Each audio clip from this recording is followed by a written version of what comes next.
چې څوک درته وایي د پلاني سره به تعلق ساتي او د پلاني سره به نه ساتي او کو دا دې پرېښودو نو زه به د نظم یاد ساته دغه کس نه دی.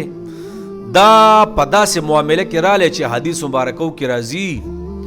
چې د مخلوق د وجې نه به رب نه خفه کې، نو دا په دې معامله کې رالی نو دې ټایم کې به ته څه کې ته به رب راخلي، مخلوق په نه رالي، ځکه هغه تا ته د تعلق د ختمولو څه کوي تلقین در کوي، تا په ګناه باندې آماده کوي. یا ډېرې داسې زنانه دي خپلو لوریانو ته وایي یا خپلو بچو ته وایي یا یاران دوستان ته وایي هلکه د پلاني صاحب ګوره تعلق نه ساتي، ولې بس زما ورسره نالګي ده، ای ظالمه ته خو په ګناه کې شوې، دا بلم د ګناه دعوت ورکې، نو په دې پوزیشن کې دغه کس په اړومنې نه ښه دا یاد ساته، دا حدیث مبارکو کې دي، ځکه خو په ګناه مبتلا دی، خو په داسې ګناه مبتلا دی چې نیکۍ سګي ختموي او تام په دغه ګناه باندې اړئ، تا سره د تعلق او معامله ختموي چې د سره به نه ختمې، د سره پروا دغه کس ونه کې تعلق به څه کې نه ختمې.